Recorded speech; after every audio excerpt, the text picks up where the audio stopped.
Christiaan Kamstra is a talented South African musician and entrepreneur who's taken the music industry by storm. Christiaan's music can be described as pop with catchy melodies, heartfelt lyrics, and a distinct sound that sets him apart from other artists in the genre.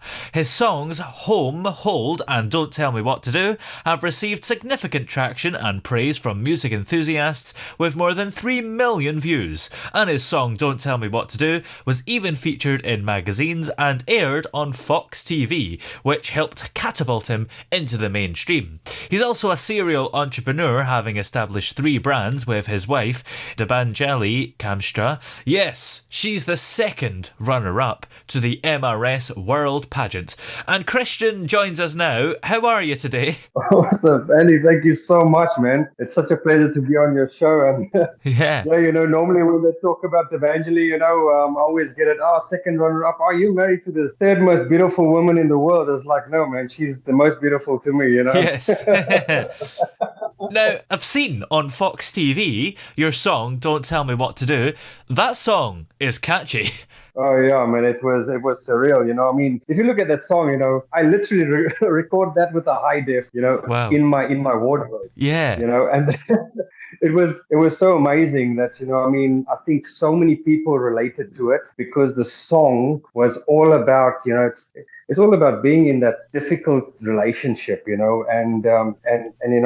is about not conforming to other people's requirements, and it really resonated with the crowd. And I mean, if you look at the statistics, a lot of them are young age. I'm like already 40 years old, and the crowd just loves it, So, and I mean, the beauty of this song is if people know it. I mean, I played to a crowd of 1,000, and when people sing that song, 1,000 people, and they know the words, that gives you shivers, I mean, and that's really, that really is what inspires us, to do what we do, Why did you want to record it in your wardrobe? Actually, when I did the song, I was so pumped, that I was like, I want to do it now. Yeah. So there wasn't a time of, let's plan it, let's get into a studio and, do it the proper way with the proper sound check. I was like, hell no. If someone's going to hear my voice, let them hear it. If I'm off tune, it doesn't matter. But, it is about the moment. It's about taking that moment and wanting to create it. And, it just worked out. I mean, if people are liking it and sharing it, and obviously commenting about it, it's definitely, I'm definitely doing something right. Yeah. So how did you actually get started in the music industry? Oh, the music industry, actually it is not a sense of people start, it's just, it's sort of a hobby and a passion. You get into the music, you start playing it, you start putting into social. I mean, I literally eat, sleep, everything music. When I wake up in the morning, you put on the music, and for me to, when I wanted to get into the industry and really say, listen, I'm obviously successful in all the other businesses. Give music a solid shot, and put out the content and network with the industry. And that is how you get into music. It's not, you've seen so many one-hit wonders, right? Yeah. I mean, they come, they get onto the scene, and then they disappear forever. For me, I don't want to be that. I want to be someone that can contribute to society or to a community where the young crowd can come up and say, you know what, I want to be like him, or I want to create something which is forever, and you can take it back, and for me that is ultimately how it started. Your father was actually a drummer for the popular 80s band Stonehenge, and your uncle was a guitarist playing for multiple bands touring South Africa.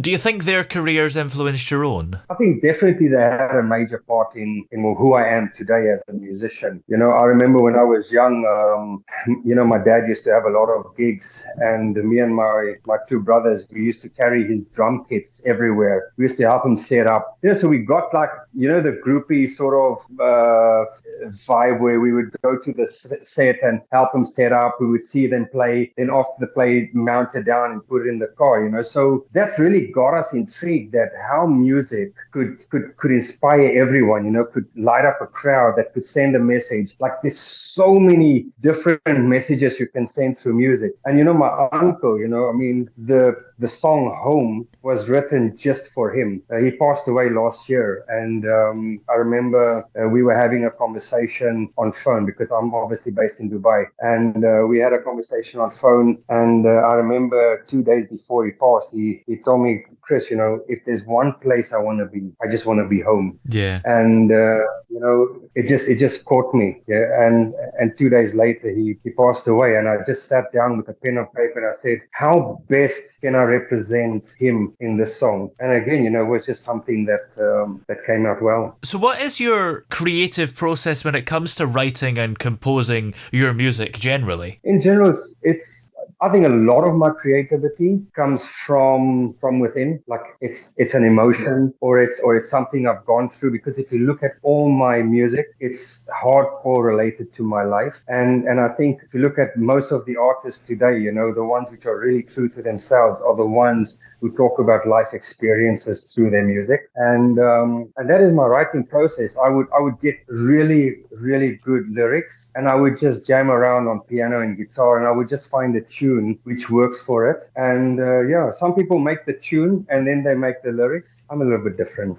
Yeah, it is quite common as well for people to start with the lyrics, isn't it? Because they want the song to maybe have a meaning before they go ahead and come up with a tune. Absolutely. Yeah, absolutely. Out of the 12 original songs that you've composed, with 5 of them currently out on social media platforms, which do you think are your favourite? Yeah, that's a tough one, because all of them resonate so much with me. Obviously, Home is the latest one. It is something which is, it was written for my uncle. It's still a fresh memory in my mind. That definitely is something of a more of an emotional favorite. Don't Tell Me What to Do is more of a happy favorite.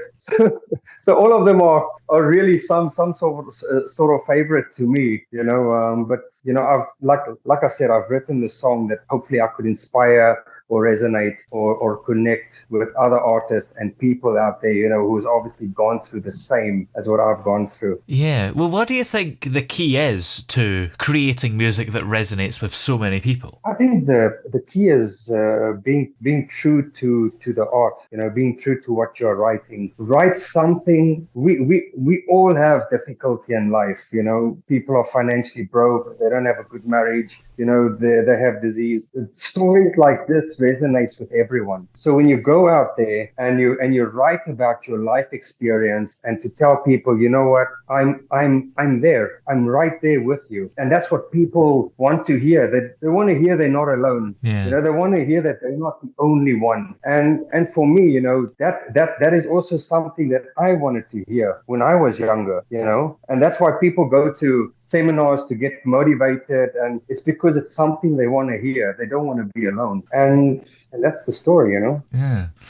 Now, you're also quite the entrepreneur. So how has your experience as the Global Operation Director of Veloci Interior and Exhibition influenced your music career, if at all? The benefit of obviously being a global director means I get to travel quite a bit. So I get to meet a lot of people. I get to talk about a lot of experiences. And the beauty about it is, you get to understand the cultures of different people in different countries. And I think that when you're creating something which is true to yourself, you take all that experiences in one and say, you know what, how can I capture, how can I resonate, how can I communicate to all these people globally? Because you're no longer just sitting in the country where you know the same people, the same mindset, what is the struggle? But now you're talking about global struggle in different levels, Yeah. Being an entrepreneur, does that help you with the business side of music? Because I take it you're an independent artist, so I guess you have to deal with a lot of the business side yourself. You don't necessarily necessarily have a manager that does that for you. Yeah, absolutely. I'm hardcore invested in the business because it's a family business, and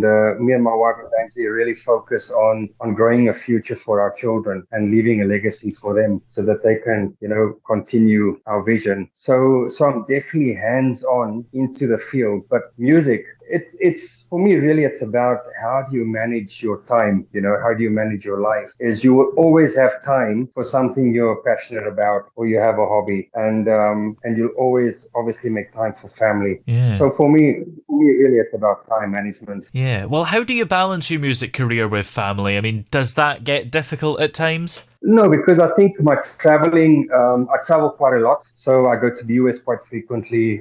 We have offices based in UK as well as Turkey. So I do travel quite a bit. So when I'm not with the family, I tend to focus a lot on the music and obviously business side as well. But obviously when I'm back in Dubai, spending a lot of time with family, I try to mix it up so that when I am having music experience or going out and doing gigs, I tend to take the kids along because, I mean, they ultimately, I want them to understand the same experience I had when I was younger, that got me onto this track. And we never know where that could lead for them. You mentioned Dubai there. Being South African and living in Dubai and travelling the world, what advice would you give to an up-and-coming artist? There's only one type of advice I can give, and that is, is to remain true to your creative vision. Like, it doesn't matter how hard it seems at times. Don't be afraid to take risks, Just do the unconventional, embrace the process, learn and grow as an artist. Because if you look at Redfo or all these artists who came out with Sexy and You Know It, damn, that stuff was unreal,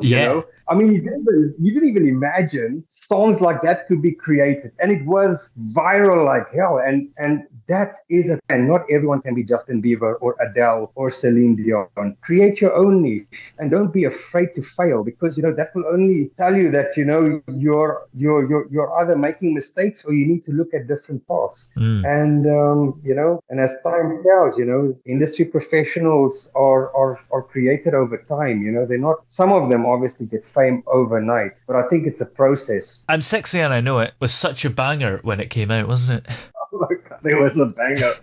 Oh my God. Even today it's a banger. Yes. I mean, the people like the younger generation, I mean, my daughters were playing it in the car. Thank God they weren't watching the video. Yeah. Well, what's coming up for you? Do you have any more songs or projects or releases in the works? Oh yeah, I'm definitely having something coming up in the next month or two. This time I wanna do it right. I wanna go into the studio and do the proper vocals with the proper band. All my music which is out there, it's either one instrument, either keyboard, piano, or the guitar. I really want to give it a full sense of emotion on this one. So yeah, as of now, I don't have the lyrics. I have the emotion, I have the words. I just don't have the title right now. But it is it's definitely going to be there soon. Yeah. Well, in the meantime, your music is available on SoundCloud, Spotify, YouTube, and Instagram, and basically everywhere, right? And then how can we stay updated on your music and future releases? Oh yeah, I mean, the best place to catch me, I'm pretty much active on Instagram, which is IMCHK official. There I generally post everything, and I cross-link and tag it onto all my platforms, onto YouTube, TikTok, and SoundCloud and Spotify. Excellent. Well, many thanks for talking to us today. It's been great having you on. Thank you so much. I appreciate it, and thank you guys so much for listening.